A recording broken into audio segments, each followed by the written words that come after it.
kami boleh beribadah kembali kepada-Mu, dan cuaca yang Tuhan berikan begitu baik.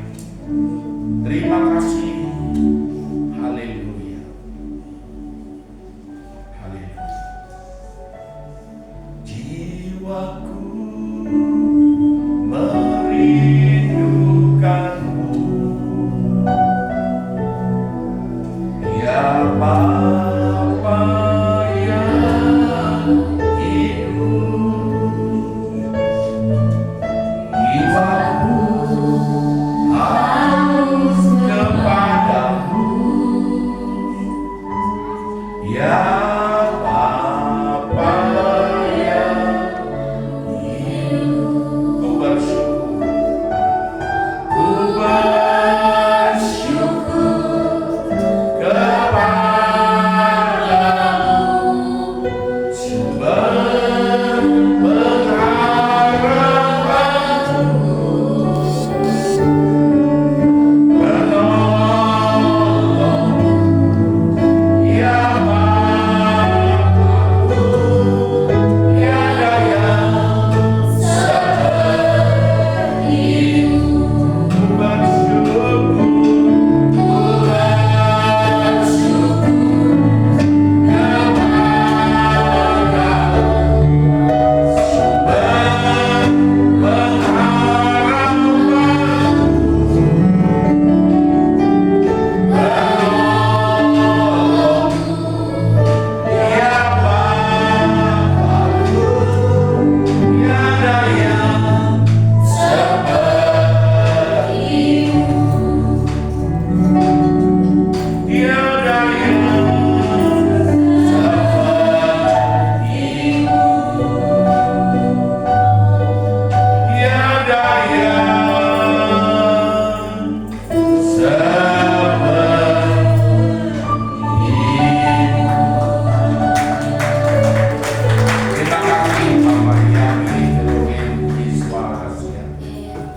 Shalom Bapak Ibu Saudaraku yang saya kasih dalam Tuhan.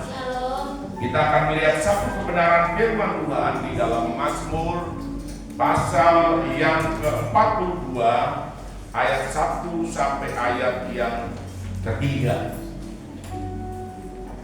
Bapak Ibu Saudaraku yang saya kasih di dalam Tuhan,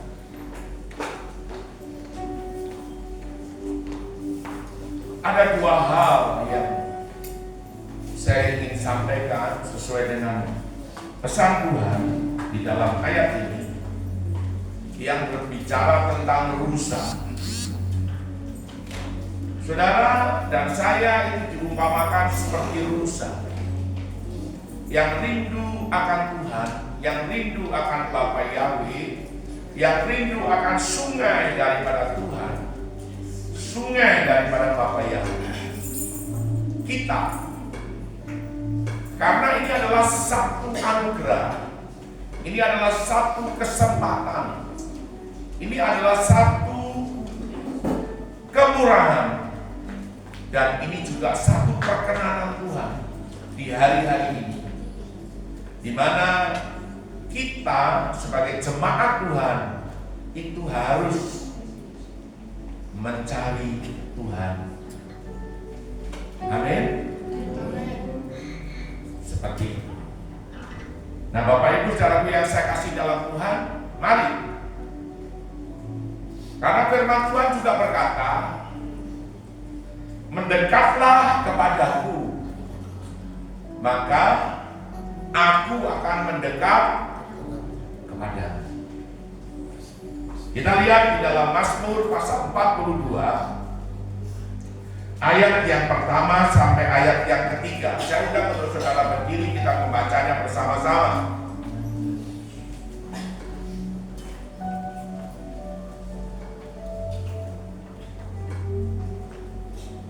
Mazmur pasal 42. Saya akan baca bersama-sama ya. 1, 2, 3. Untuk pemimpin biduan, nyanyian pengajaran Bani Korah. Seperti rusa yang merindukan sungai yang berair, demikianlah jiwaku merindukan Engkau, ya Elohim. jiwaku haus kepada Elohim, kepada Elohim yang hidup. Bilakah aku boleh datang melihat Elohim? Nah, saudaraku, Allah itu kita ganti dengan Elohim. Saya persilakan dulu. Karena Allah itu adalah zat. Allah itu bukan pribadi. Ya. Jadi saudara harus mengerti betul, Allah itu bukan pribadi, Allah itu zat. Seperti itu. Kalau Elohim itu adalah kata ganti,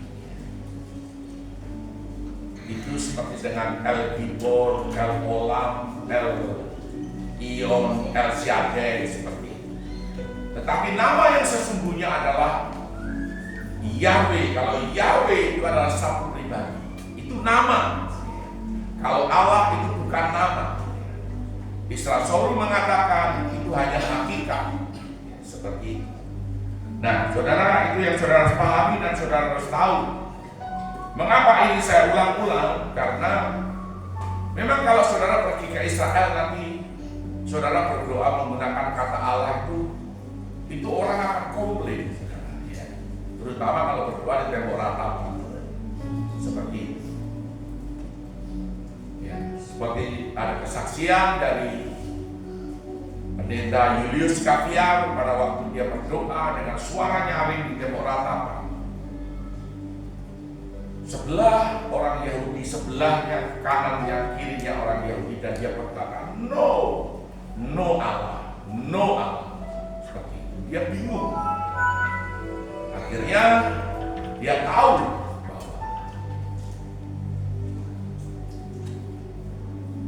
nama sesembahan orang Yahudi itu adalah, orang Israel itu adalah YHWH atau Yahweh namanya. Dan itu tertulis juga dalam Alkitab. Alkitabku di bagian belakang itu, di situ dikatakan Tuhan Guru besar semua itu adalah salinan atau pengganti daripada nama Allah Israel, yaitu Yahweh. Jadi nama ini memang disembunyikan oleh LAI. Tetapi kalau saudara punya Alkitab edisi 1, edisi 2 yang terbitan baru, itu lebih detail dijelaskan dan saudara akan mengerti. Tetapi tetap kata Allah dipakai. Nah, ini persoalannya, ya. Seperti itu. Oke, saya tidak bahas itu. Jadi yang pertama adalah rusa. Ini adalah jiwa saudara. Jemaat yang ada di tempat kita beribadah. Saudara itu seharusnya seperti rusa yang haus, yang rindu akan Tuhan, yang rindu akan Bapa Yahweh, yang rindu akan sungai daripada Tuhan, sungai daripada Bapa Yahweh. Yang kedua, rusa-rusa ini juga berbicara tentang jiwa-jiwa baru. Saya melihat ada rusa-rusa yang akan berdatangan.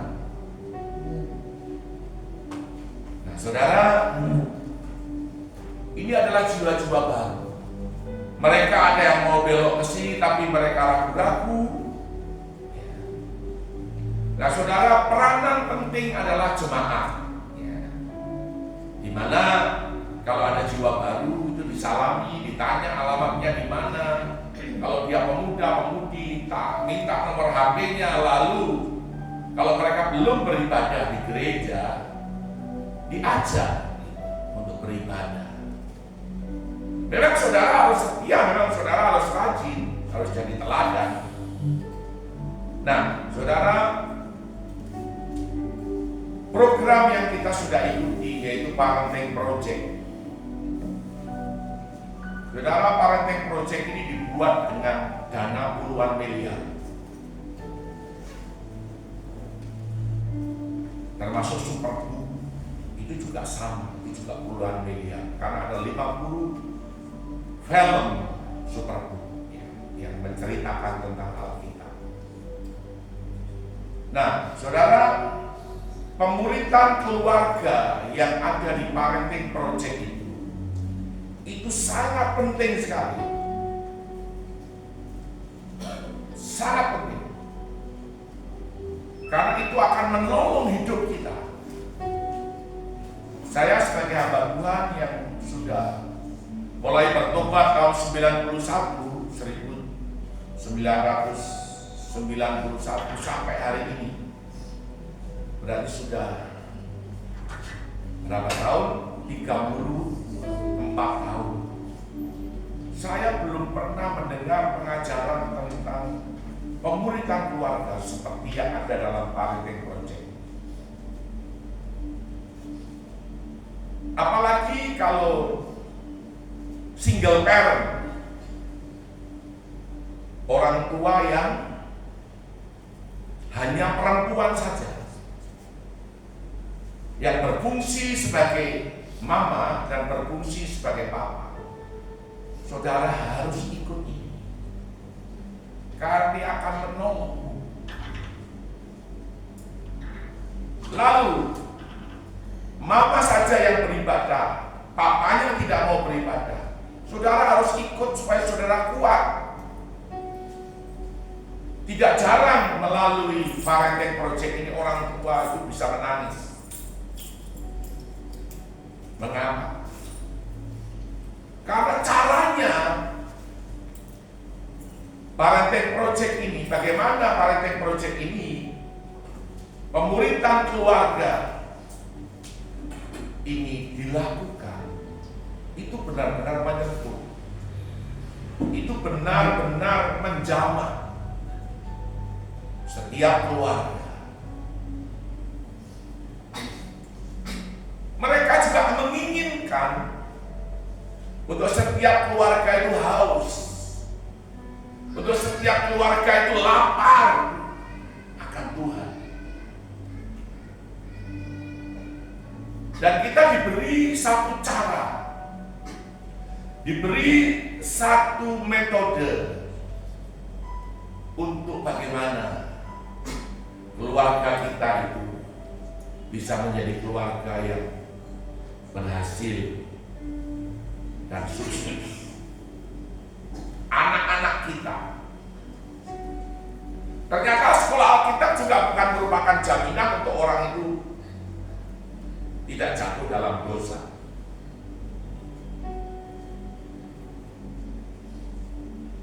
Ada yang sekolah Alkitab, tapi tetap lakukan dosa. Ada yang sudah jadi hamba Tuhan, tetap lakukan dosa. Jadi tidak merupakan jaminan. Tetapi kalau saudara dekat dengan Tuhan, saudara mengalami satu perjumpaan pribadi dengan Tuhan, itu akan mengubah segalanya. Kalau saudara belum pernah mengalami perjumpaan pribadi dengan Tuhan, dan engkau belum berkata, kok saya berubah ya? Aneh ya? Kok bisa ya? Kalau saudara belum mengatakan itu, berarti saudara belum. Iblis memang selalu berkata, silakan kamu jadi Kristen, silakan kamu jadi keturunan Kristen, silakan. Tapi mabuk jalan terus, mencuri jalan terus, berzina jalan terus. Itu bagaimana?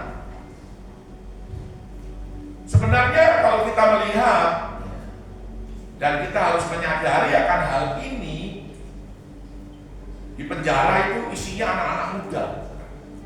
Hampir 80% itu anak-anak muda di penjara.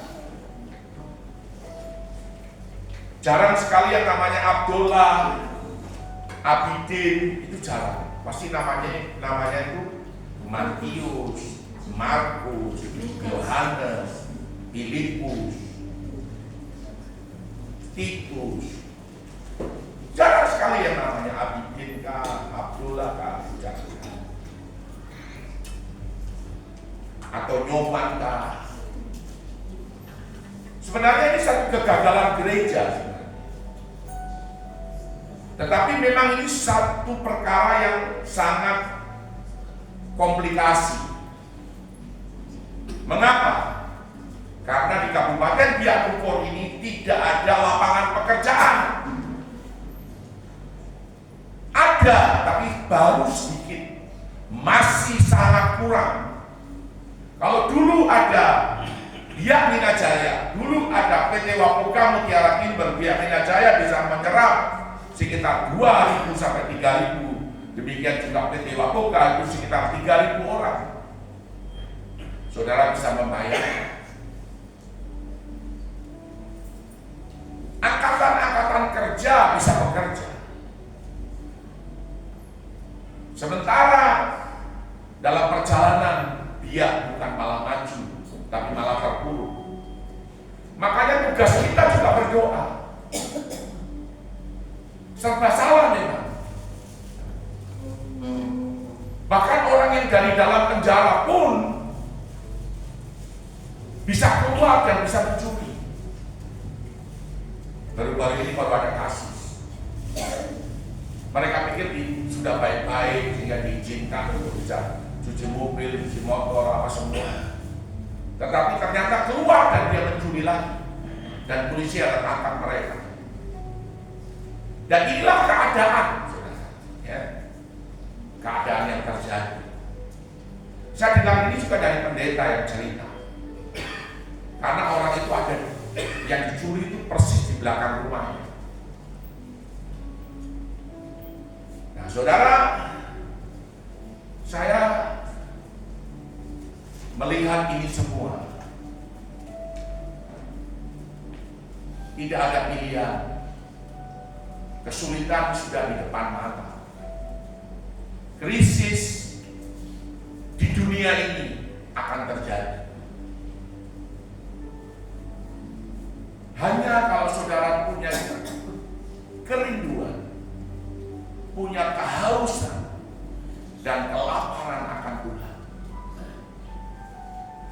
Tuhan tidak akan membiarkan, Tuhan tidak akan meninggalkan. Tadi saya sudah katakan, firman Tuhan berkata, mendekatlah kepadaku, kepada Elohim, kepada Tuhan, maka aku, Tuhan, akan mendekat kepadamu. Saudara, seperti rusa di dalam Mazmur 42 ini, ayat yang kedua dan ketiga,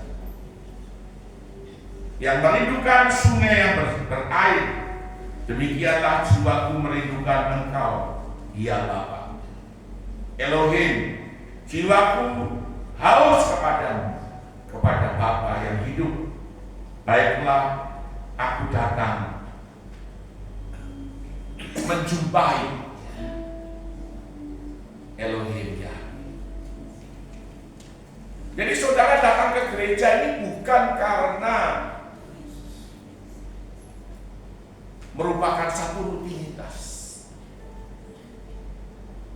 Lalu saudara akan berkata begini, minggu ini tidak datang tidak apa-apa, nanti minggu depan masih ada. Minggu depan lagi tiba waktunya, lalu kau akan berkata yang sama, minggu depan lagi kan masih ada. Jadi kau tidak pergi karena hujan jadi. Lalu bagaimana saudara bisa mendekat kepada Tuhan?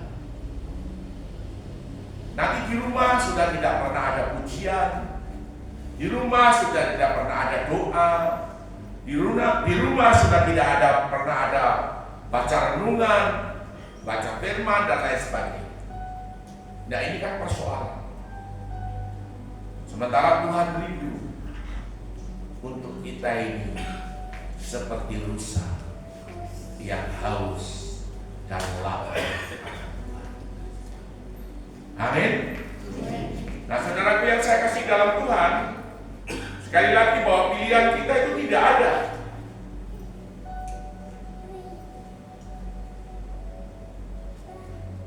Dengan cara itu, dengan cara kita haus akan Tuhan, rindu akan Tuhan. Kita mengalami satu perjumpaan pribadi dengan Tuhan, maka Tuhan akan memuaskan saudara dan saya. Kita melihat di dalam Mazmur 107 ayat 8 dan 9. Mazmur 107 ayat 8 dan 9.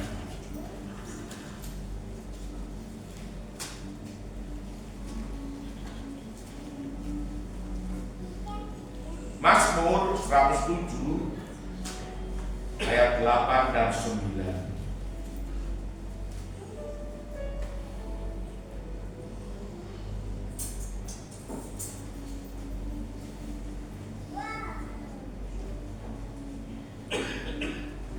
Di sini dikatakan, biarlah mereka bersyukur kepada Tuhan Guru besar semua. Berarti ini Elohim, ini Bapa Yahweh. Karena kasih setianya. Bapa itu punya kasih setia itu hebat dan dahsyat. Karena perbuatan-perbuatannya yang ajaib terhadap anak-anak manusia. Sebab dipuaskannya jiwa yang dahaga. Jadi yang haus, yang lapar, itu dipuaskan.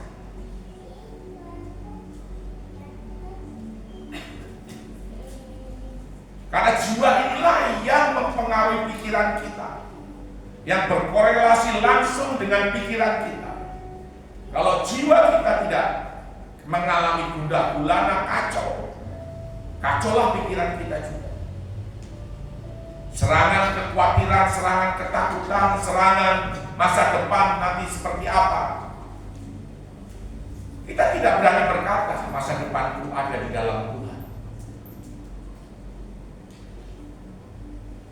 Kita tidak berani berkata demikian. Saudara, kita puas itu hanya ada di dalam Tuhan. Kalau engkau benar-benar mengasihi Tuhan, mencintai Tuhan, maka ada satu lagu bunyinya begini: ku di tanganmu, di hatimu, di pikiranmu, di rencanamu, tak pernah ku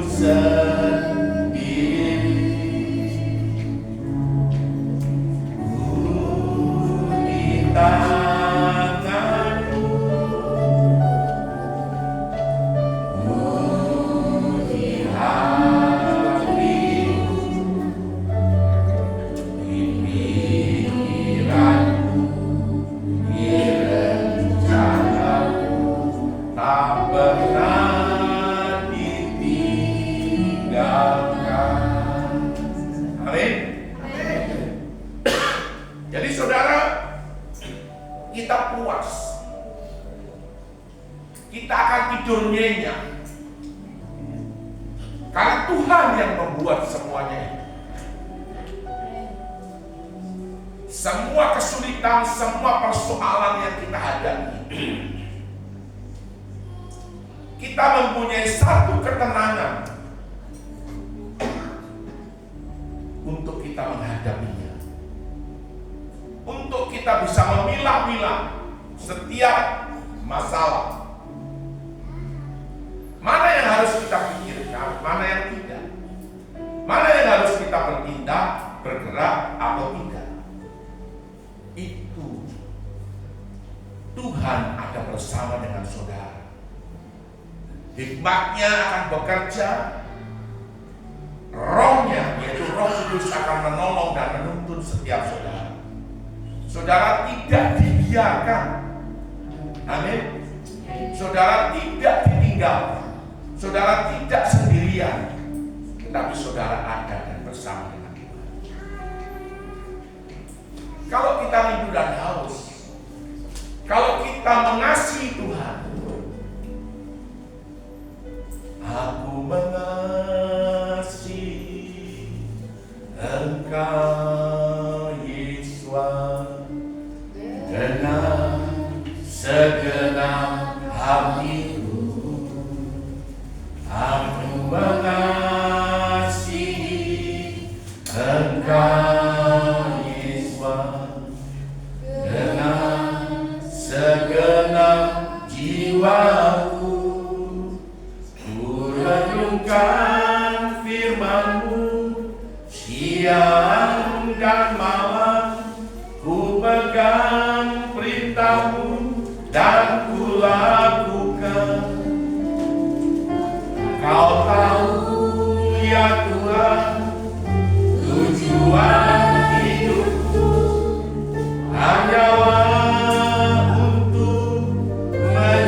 mempunyai satu kerinduan di dalam hatimu seperti rusa yang rindu akan air sungai daripada apa ya? Daripada Tuhan. Saudara, itu Tuhan disenangkan. Tuhan disenangkan. Dan pada waktu Tuhan disenangkan, perkenanannya turun atas hidupmu. Dan perkenanan ini yang membuat saudara dipuaskan. Perkenanan ini yang membuat setiap saudara itu mampu menghadapi setiap situasi dan keadaan. Saudara kuat bukan karena kuat dan gagah, namun karena Tuhan yang menyokong, mendukung, Tuhan yang turut bekerja untuk menolong. Amin. Saudara, serahkan hidupmu kepada Tuhan, maka Ia akan bertindak. Mazmur 37.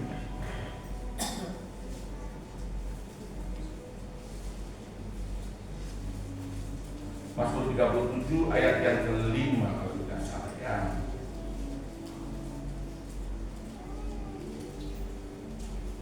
Serahkanlah hidupmu kepada Tuhan. Ini Tuhan P2, ada huruf besar semua. Berarti kepada Elohim. Dan percayalah kepadanya. Ia akan bertindak. Ia akan memunculkan kebenaranmu seperti siang dan hakmu seperti siang. Saudara, serahkan. Serahkan juga segala kekhawatiranmu. Serahkan juga segala ketakutanmu. Tuhan akan berperkara. Sebenarnya Tuhan itu sudah memberikan jalan. Tuhan itu sudah memberikan pengarahan. Tuhan itu sudah memberitahu kepada kita, ditunjukkan, diarahkan. Tetapi seringkali kita yang mengingkari akan jalan-jalan Tuhan. Firman-Nya berkata seperti ini, tetapi kita tidak melakukan firman. Lebih cenderung melakukan keinginan kita sendiri, keinginan kita pribadi. Nah saudara, ini yang jadi persoalan buat saudara dan saya di dalam hidup ini. Sebenarnya Tuhan itu mau yang gampang, yang sederhana saja. Saudara serahkan, saudara percaya, dan saudara tidak bimbang. Saudara melakukan seperti apa yang Tuhan mau, apa yang Tuhan arahkan, dan saudara pasti berhasil. Orang dunia saja banyak yang berhasil. Mosok kita anak-anak Tuhan membleh tidak berhasil? Mosok kita anak-anak Tuhan dalam kesulitan terus menerus? Tidak. Tuhan tidak ingin anak-anaknya seperti itu, tidak menginginkan. Dia tidak inginkan seperti itu. Nah, saudaraku yang saya kasih dalam Tuhan, mari, apalagi hari-hari ini, ya,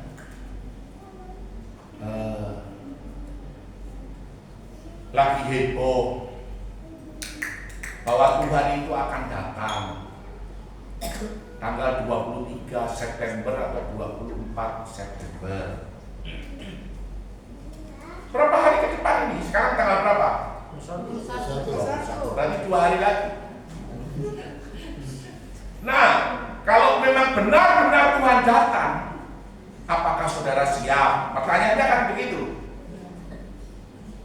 Waduh, kan begitu. Kok bisa bilang sama suamimu ini, hamba Tuhan, kasih tunjuk di YouTube ini, hamba Tuhan semua bilang begitu. Kalau Tuhan betul-betul datang, apakah kamu siap? Kira-kira kamu diangkat kan tidak? Pukul dia dengan firman. Kira-kira kamu diangkat kan tidak? Terus dia bilang, itu tidak benar, mau dia kan. Firman Tuhan kan bilang tidak ada yang tahu, hanya Bapa sendiri yang tahu. Oke, ini kan Tuhan datang itu kan untuk semua orang. Sekarang kalau malam ini juga Tuhan datang buat kamu siap pulang ke surga. Nanti kalau dia tidak gemetar, tanya dengan tegas. Kira-kira suamiku, saya mau kasih tahu kalau malam ini Tuhan datang buat kamu secara pribadi, apakah kira-kira kamu siap ketemu Tuhan dan dibawa pulang ke surga? Coba kamu pikir. Kamu kira hidup ini ya seperti saudara tanya, dan dia pasti akan mengatakan, aduh saya tidak siap. Lalu siapnya kamu kapan? Karena Tuhan bisa datang sewaktu-waktu kepadamu. Tuhan bisa datang sewaktu-waktu kepadamu kapan saja.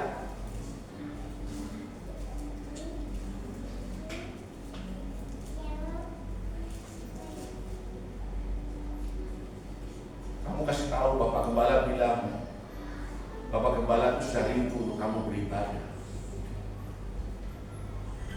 Mumpung belum terlambat. Bilang begitu. Kalau sudah terlambat ya sudah. Nanti saya naik, yang terangkat kamu akan ketinggalan. Begitu saja bilang, saya kan tidak apa-apa. Kalau dia pukul kamu ya berarti dia tambah salah lagi. Kalau dia tidak terima lalu pukul kamu ya tambah salah lagi.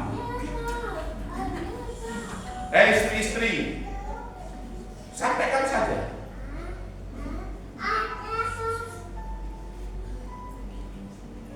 Saudara, kedatangan Tuhan itu yang pertama itu disertai dengan tanda di langit, tanda alam berupa gempa, angin puting beliung. Itu tanda. Saudara, yang saya soroti adalah tanda yang ada di langit. Tahun 2014-2015 sayangnya saya tidak bisa tampilkannya. Saya tidak bisa tampilkan gambar-gambarnya karena laptopnya itu baterainya rusak. Makanya saudara, kalau laptop jalan begini, jangan sampai saudara matikan laptop itu, baterainya dalam keadaan low. Dan itu akan membuat baterai laptop itu rusak. Dan baterai laptop itu harganya sekitar 200 sampai 300 ribu. Belinya di Jawa. Dia harus ada 70 sampai 100% baru saudara matikan laptop. Sehingga ada saving. Nah, ini saya jadi teknisi lagi. Karena saya kasih tahu nih, karena saya lihat banyak orang begitu.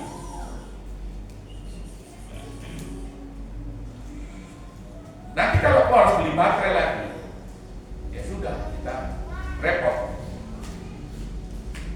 Jadi saya terpaksa beli baterai.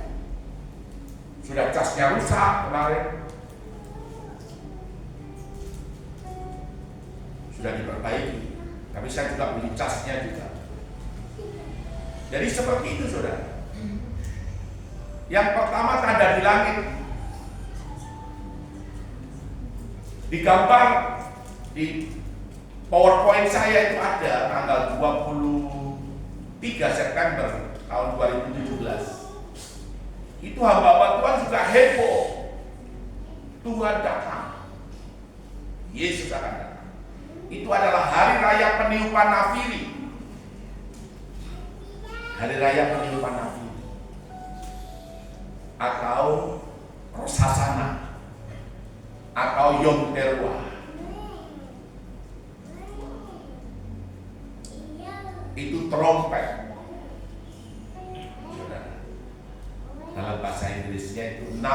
terakhir. Tetapi ini belum terakhir, belum. Karena ini masih merupakan rahasia. Masih merupakan rahasia. Saya tidak perlu baca ayatnya. Itu ayatnya ada di dalam 1 Korintus 15. 51, 52, 53. Orang yang dapat mati diubah menjadi tidak dapat mati. Orang yang dapat binasa diubah menjadi tidak dapat binasa. Dalam sekejap mata dia akan diubah. Tubuhnya menjadi tubuh kemuliaan. Lalu dia yang masih hidup ini akan diangkat. Ketemu Tuhan di atas. Yang sudah mati dikubur, kuburnya pecah, dan dia juga akan terangkat. Ketemu Tuhan untuk yang kedua kali, bukan menginjakkan kaki di bumi. Natal itu kedatangan Tuhan yang pertama, dan ini yang kedua kali. Bukan dia menginjakkan kaki di bumi, tetapi di awan-awan. Kita ketemu. Kemudian ada pesta perjamuan kawin anak domba.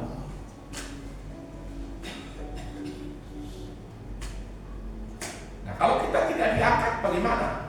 Ya kamu ketinggalan. Karena setelah itu ada masa namanya masa antikris. Orang akan dikejar. Tentara, polisi, semua termasuk aparat desa, semua itu akan kejar kamu, akan kejar kita semua. Nanti tidak bisa lagi kita membeli atau menjual tanpa tanda. Atau chip, ada chip dalam tubuh kita. Seperti itu. Oke, saudara, nafiri terakhir ini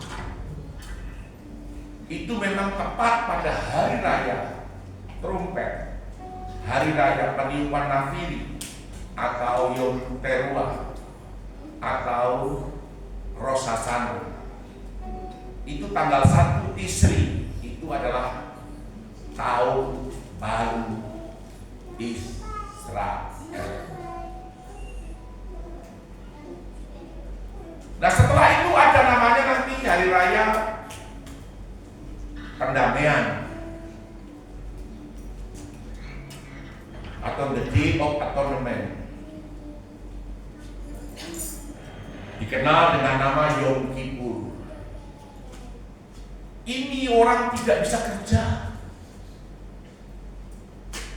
Semua orang itu ada di dalam bait suci. Semua orang berdoa 1 hari penuh di hari raya Yom Kippur. Minta ampun, melepaskan pengampunan kepada orang-orang yang bersalah. Saudara, ini lebih hebat daripada hari raya Idul Fitri. Karena ini orang langsung berhubungan dengan Tuhan, pencipta langit alam semesta. Oke, saya tidak perlu banyak lagi cerita. Yang ketiga itu adalah hari raya Pondok Daun atau Sukkot atau Tabernakel dalam bahasa Yunani skeno, yaitu kandang. Nah, Sukkot ini memang diperingati sebagai hari raya panen, sebagai panen raya. Nah, dialegorikan panen raya ini adalah orang-orang itu dipanen. Ada lawatan Tuhan yang hebat, yang dahsyat. Tetapi Sukkot ini juga identik dengan kedatangan Tuhan, seperti itu. Karena 3 hari raya ini tadi, ya Yom Teruah, Rosh Hashanah, kemudian Yom Kippur dan Sukkot ini, itu waktunya berdekatan, hanya hari saja. Tiga ini yang belum digenapi. Kalau Paskah atau Passover atau Pesak, Yom Pesak itu sudah. Hari Raya Roti Tidak Beragi, Unleavened Bread, Yom Hamasot itu sudah. Kemudian the first fruit, Hari Raya first fruit itu bahasa Inggris, itu buah sulung. Hari Raya buah sulung itu sudah. Itu Yom Sirrat HaOmer sudah. Tuhan mati, masuk kubur dan bangkit sebagai yang sulung. Kemudian Pentakos atau Shavuot, atau kita kenal dengan nama Hari Raya Pentakosta, itu sudah. Nah, dari 7 hari raya Israel ini ada 3 yang terbesar, yaitu Passover atau Paskah, Yom Pesak, kemudian Pentakos atau Shavuot atau Hari Raya Pentakosta, dan yang ketiga adalah Hari Raya Kedatangan Tuhan, yaitu Natal. 3 hari raya besar. Jadi saudara harus tahu, karena ini akarnya ada di sini. Banyak orang Kristen tidak tahu, taunya cuma Paskah, kemudian Pentakosta dan Natal. Padahal sebenarnya hari raya itu ada 7. Nah, saudara, kembali ke fokusnya, yaitu Hari Raya Peniruan Nabi. Tanggal 23 September 2017 itu di Alkitab ditulis bahwa seorang wanita berdiri di atas bulan dan bermahkotakan 12 bintang. Itu tandanya di langit. Saudara, itu ada bintang, namanya bintang Virgo, bintang Leo. Wanita itu berdiri, dan wanita itu persis kayak wanita, dan di atasnya itu dulunya ada 9 bintang, yaitu 9 planet. Tetapi tahun 2017 ini tambah dengan 3 bintang. Jadi antara 2017 sampai sekarang tambah 3 bintang. Sekarang bintang itu sudah menjadi 12. Jadi itu tanda di langit. Maka diyakini bahwa Tuhan akan datang ini. Pasti datang Tuhan. Karena itu digenapi. Lalu ditambah lagi kemarin tanggal berapa? Gerhana bulan merah darah dan gerhana matahari di bulan September tanggal berapa, Pak? Ya, seperti itu. Itu tanda. Tetapi itu memang kurang pas. Karena apa?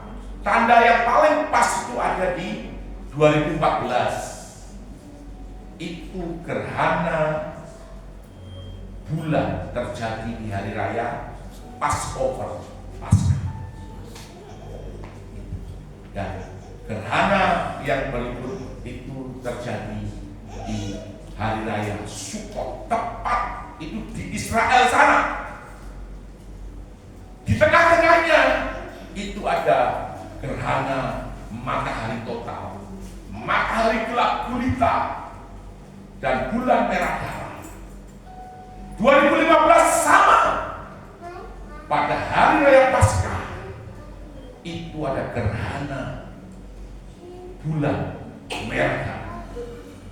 Sukkot juga sama bulannya. Gambarnya semua ada. Saya punya gambarnya tadi yang di gua berkok gambarnya. Cuma laptopnya lagi hang, lagi rusak. Kalau saudara tak kasih tahu ini, saudara akan ngerti. Itu tanda. Sekarang firman-Nya bilang apa? Firman-Nya bilang apa? Firman-Nya kan bilang tidak ada yang tahu. Hanya Bapa sendiri yang tahu. Anak pun tidak tahu. Saudara tahu? Nah, yang jadi persoalan ada dua. Alkitab menulis bahwa di hari-hari terakhir itu akan ada kebangunan rohani, akan ada lawakan Tuhan terbesar.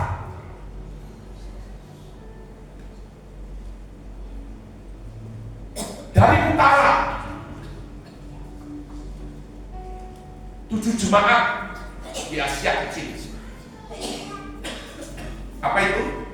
Saya kurang begitu apa itu. Ada Pergamus, Tiatira, Smyrna, Laodikia, Efesus, kemudian pokoknya itu ada 7 jemaat. Iya, sudah ada disebut. Itu kebangunan rohani lari ke barat, Eropa, Amerika, kan gitu kan? Sehingga barat waktu menjajah dia bawa itu, Injil itu kemana? Ke timur maupun ke selatan, Afrika, Amerika Latin. Sekarang yang terjadi kebangunan besar itu terjadi di mana? Di Afrika. Orang ibadah itu bisa jutaan. Ada gereja yang panjangnya berapa kilometer di Afrika? Dan selesai orang ibadah itu mereka tidak mau pulang. Masih menyembah, ada yang tengkurap, ada yang menyanyi. Mukjizat masih terjadi. Itu di Afrika. Loh, ini benar saudara, bukan tipu, bukan. Bahkan orang Afrika sendiri punya mimpi. Pendeta-pendeta, para penginjil tahun 2030 seluruh Afrika dimenangkan untuk Yesus, untuk Yesus Tuhan. Ini benar saudara. Bagaimana gereja itu panjangnya berapa kilometer?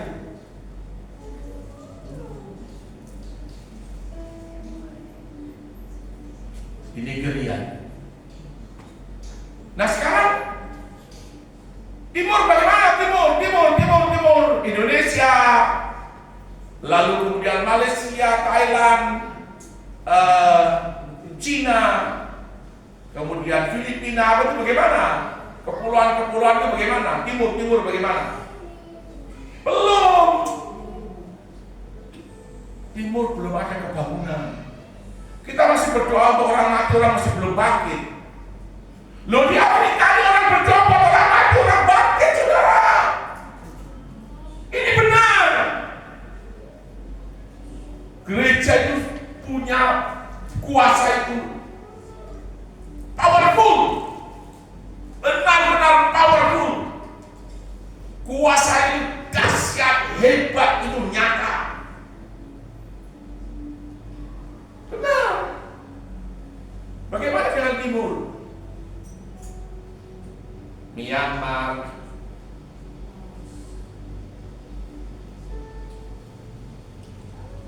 dan satu-satunya negara yang tercatat dan tertulis dalam Alkitab itu adalah Indonesia. Dia punya koneksi langsung dengan Israel, yaitu Yerusalem. Yesaya itu mencatat negeri yang didiami Kedar dan Nebayot akan memberikan pujian dan pengagungan kepada Bapa Yahweh.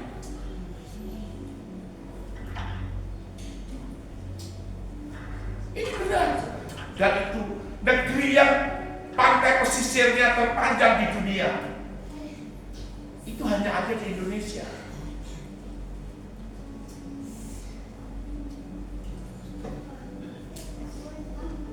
Mereka akan menyemarakkan rumah keagunganku. Saya tidak perlu baca ayatnya karena nanti lama sekali. Mereka akan tersedia domba, kedar, Nebayot itu akan tersedia bagi ibadah-ibadah. Mereka akan masuk negara terbesar Islam di dunia, itu adalah Indonesia. Kedar, Nebayot itu siapa? Itu anak-anak Ismail. Jadi saudara keluar dari gereja begini, orang lihat saudara, apa betul orang Kristen itu seperti itu? Nah, kalau saudara pancuri, kalau saudara tipu, saudara utang nggak bayar, aduh, kalau saudara utang sama orang Makassar nggak bayar, saudara bisa diusir, saudara bisa dimaki-maki. Tapi kalau utang sama orang Kristen, mungkin masih ya bisa lah. Jadi tidak ada maaf. Saudara lihat satu negeri perjanjian baru yang ada tertulis dan dicatat dalam Alkitab, itu adalah Indonesia. Indonesia. Ini saudara, sekali ibadah itu berapa itu? 15 juta orang. Ini bukan tipu, bukan. Saya kalau ada uang saya pun mau pergi ke sana.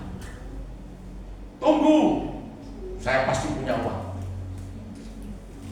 Saya katakan dari atas mimbar ini, saya akan pergi ke sana, saya akan lihat, saya akan buktikan. Sekalipun gereja kita ini kecil tidak apa-apa, tapi semua adalah pelayan Tuhan. Amin. Kau melayani anak-anak Papua itu, kau pikir nanti kau tidak dapat upah? Upahmu besar di surga. Nanti kau akan dapat pekerjaan-pekerjaan yang hebat. Orang lain tidak akan bisa salib kau, tidak akan bisa. Kau akan diberkati. Jadi jangan kau anggap remeh, jangan kau anggap sepele, jangan. Karena 7 tahun masa kelimpahan ini, itu untuk kita. Tidak ada krisis, tidak ada. Tidak ada. Saudaraku yang saya kasih dalam Tuhan, Timur belum. Itu yang dikenal dengan nama 10 and 14 window. Ada 12 pintu gerbang. Kita adalah pintu gerbang timur, Golden Gate. Saudara tahu Golden Gate? Pintu gerbang emas. Itu belum dilawat. Bagaimana Tuhan mau datang? Jadi kalau menurut saya masih belum lah. Ini tanggal 23-24 September ini belum nabi terakhir, belum. Karena nanti Tuhan akan kasih tahu. Walaupun di Amerika sana, itu berapa pendeta itu bahkan masuk di TV nasional, masuk di New York Times, bahwa Tuhan akan datang tanggal 23 September atau 24. Lawatan terbesar, utara sudah, barat sudah, selatan sudah, timur belum. Hai timur, bersiaplah. Hai burung buas dari timur, bersiaplah. Karena lawanan kita akan terjadi. Bersiaplah. Ini burung buas dari timur ini belum muncul, saudara. Kau lihat orang Papua doakan orang sakit sembuh? Belum. Orang Papua doakan orang mati bangkit? Belum.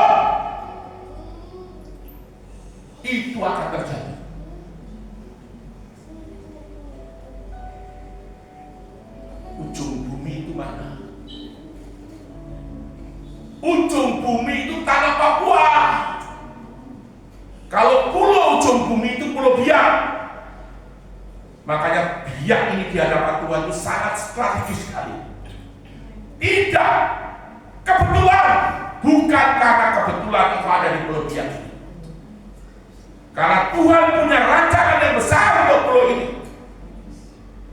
Mengapa Injil pertama kali masuk itu di Pulau Biak? Zaman Portugis dulu abad 15, 18 itu Portugis sudah masuk di sini dan memberitakan Injil.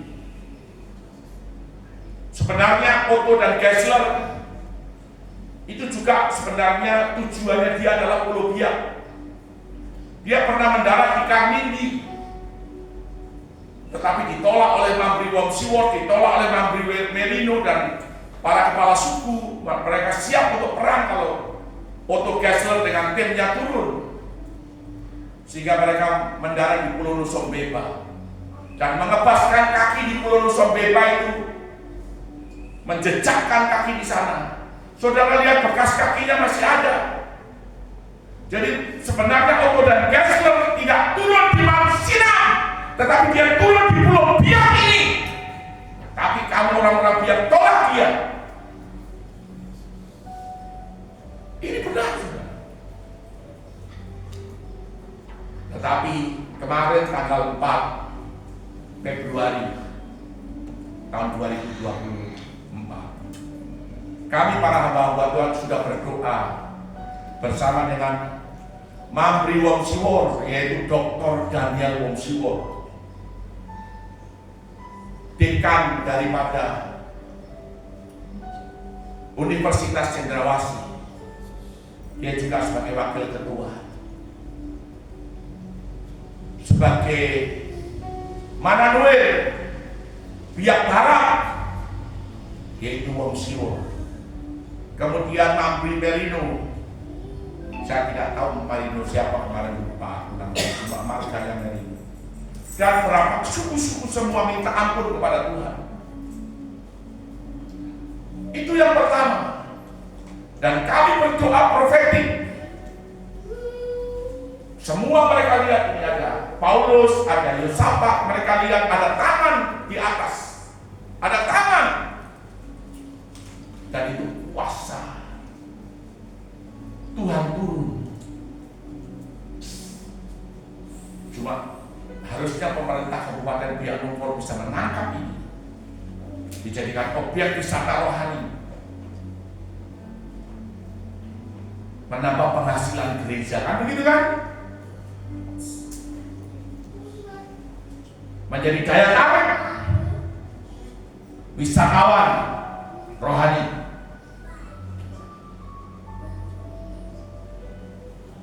Saudara, itu yang pertama, kami minta ampun atas penolakan. Dan yang kedua, kita mengembalikan nama Bapa. Kita juga profetik, orang Biak itu Alkitabnya itu ditulis itu Yahweh, Yehuwa. Kalau orang-orang tua dulu ada Kaleb Korwa, ada siapa lagi yang di Biak Barat itu Soleman Dimara, mereka selalu berdoa Yahweh Ronani. Saya juga kaget, lalu mereka keluarkan Alkitab. Yang satu-satunya masih punya Alkitab itu adalah Soleman Dimara, hamba Tuhan Soleman Dimara yang ada di Jemaat Smyrna, GBGB Smyrna di Biak Barat. Kita kembalikan nama Bapa yang sesungguhnya, bukan Allah, tapi YHWH, Yahweh namanya.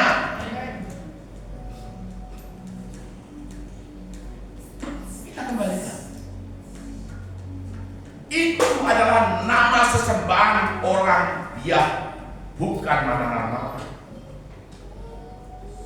Itu original name. Itu adalah nama. Kalau Allah bukan nama, Allah itu zat. Allah itu hanya hakikat. Itu menurut Isyasor. Kalau ada penginjil mengatakan bahwa tidak ada Yahweh, itu salah. Salah kalau di Alkitab ditulis kok bilang tidak ada Yahweh.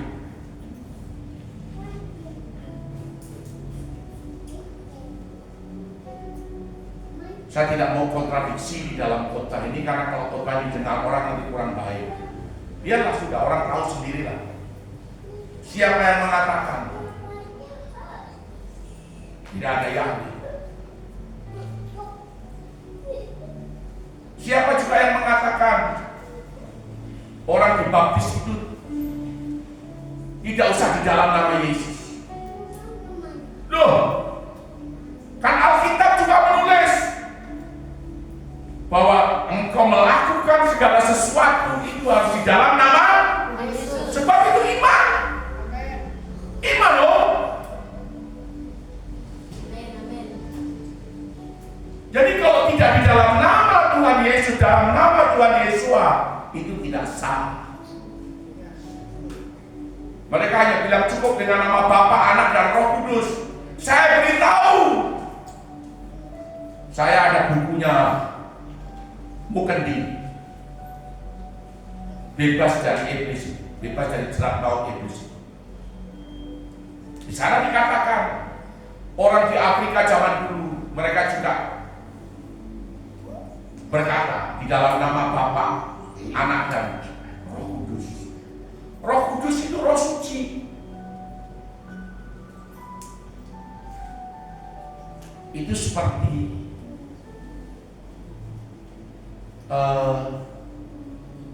mereka menyembah dewa, tapi tidak di dalam nama Yesus. Dan buku itu menjelaskan itu baptisan setan. Ini betul. Kalau tidak percaya, saudara ambil bukunya dan saudara baca.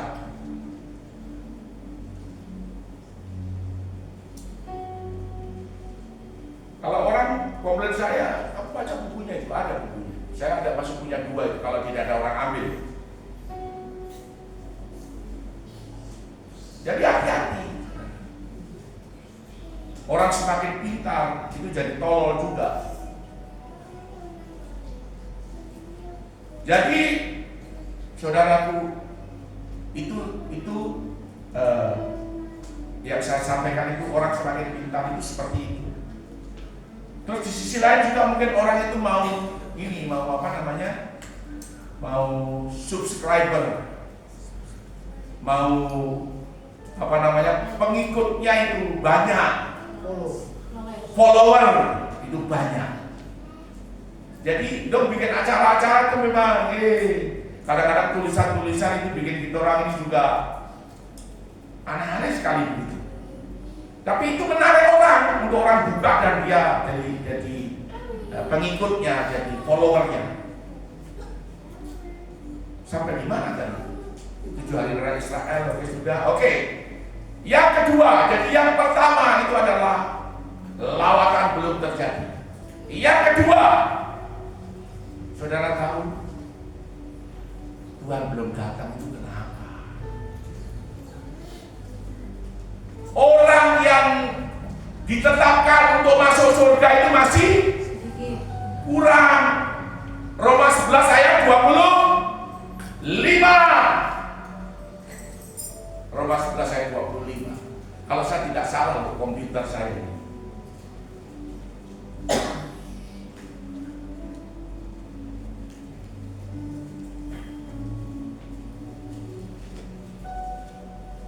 Jadi saudaraku, saya belum punya keyakinan kalau tanggal 23, 24 itu Tuhan datang secara korporat ya untuk jemaat.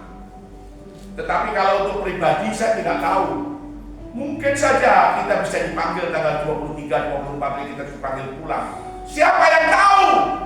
Tidak ada yang tahu. Sudah dapat? Betul, Pak. Ayo saudara tolong baca. 11 ayat berapa tadi? 25. Berapa sudah? Sebab saudara-saudara, supaya kamu jangan menganggap dirimu pandai, aku mau agar kamu mengetahui rahasia ini. Mengetahui rahasia ini rahasia. Sebagian dari Israel telah menjadi tegar. Sebagian dari Israel itu menjadi tegar, tidak mau bertobat.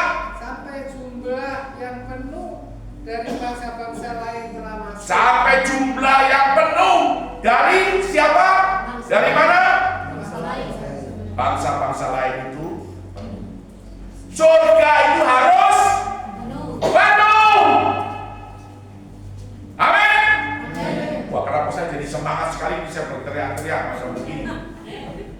Hebat sekali.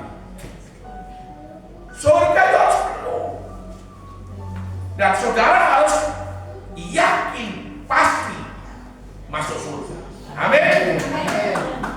Karena surga itu disiapkan memang untuk kita. Jangan saudara main-main dengan ibadah ini. Sudah stop, sudah. Aduh, sudah. Kalau hujan juga berusaha untuk datang, pakai jas hujan kah, pakai plastik kah, potong plastiknya baru masukkan kepalamu, baru pakai helm sudah kok tidak basah.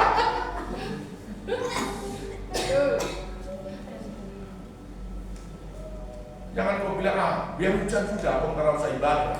Oh, kukira nanti Tuhan tidak dengar kah? Tuhan itu dengar. Saudaraku yang saya kasih dalam. Sekarang kita lihat hidup kita ini bagaimana. Kalau masih ada yang tidak berkenan, saudara, Tuhan itu sayang dengan kita. Tuhan itu mengasihi saudara. Saudara, saya sudah khotbah ini tidak terasa ini hampir 1 jam lebih.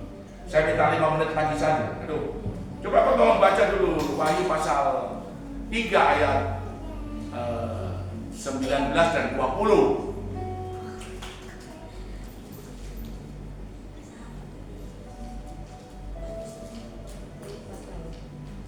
Wahyu pasal 3 ayat 19 dan 20. Ya.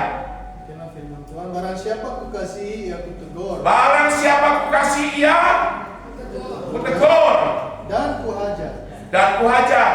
Sebab itu relakanlah hatimu dan tobatlah. bertobatlah. Bertobat itu artinya kita meninggalkan segala sesuatu yang tidak berkenan. Bertobat, baliklah segera. Kayak beberapa waktu lalu itu saya mimpi Yakob Nahwel bilang sama saya, Swada kembali, kau kembali, Swada kau kembali. Saya bilang, saya lihat ini, wah, pendeta, saya punya rektor bilang, Swada kau kembali. Saya ini sudah ketakutan. Saya bilang sama istri saya, sudah kita berhenti saja, berhenti kerja di dunia, kita melayani Tuhan saja sudah. Ayo terus. Ayat 20. Lihat, aku berdiri di muka pintu dan mengetok. Ya. Kalau ada orang yang mendengar suaraku dan membukakan pintu, aku akan masuk mendapatkannya dan aku akan makan bersama-sama dengan dia. Dan Luar dia biasa. bersama-sama dengan aku. Amin. Amin. Amin. Jadi Tuhan itu tidak memaksa. Dia mengetok pintu hatimu. Kalau engkau berkata, oh Tuhan terima kasih, karena masih saya bisa dengar firman yang menegur saya. Artinya Tuhan itu sayang dengan saya. Saya bersyukur. Kalau saya tidak dengar, bagaimana Tuhan? Kalau seandainya Tuhan tiba-tiba datang, mendatangi saya secara pribadi, aduh Tuhan, mungkin saya tidak masuk surga. Hari ini saudara, dengan perjamuan suci ini, dengan perjamuan kudus ini, kita minta ampun kepada Tuhan. Kita siap berjaga-jaga. Jangan lupa nanti istri-istri kasih tahu suami ya, jangan lupa. Kau bilang ini loh Amerika, pendeta-pendeta di Amerika bilang begini, pendeta-pendeta di Jawa bilang begini. Oh, Pak Gembala di gereja bilang seperti ini. Kalau ini Tuhan datang ini bagaimana? Kau siapkan tidak? Dia pasti akan jawab kamu. Kalau nanti lalu bilang oke. Kau bilang tidak ada yang tahu, betul. Tapi kalau nanti Tuhan datang pribadi sama kamu tanggal 23 atau 24 gimana? Kalau kamu tiba-tiba mati, kau bilang itu saja, jangan takut. Nah, kalau dia marah dengan kamu ya, saya tidak tahu lagi. Bilang dengan saudaramu juga sama. Mari saudara, kita nyanyikan pujian jiwaku haus. Haleluya. Jiwaku haus akan jiwaku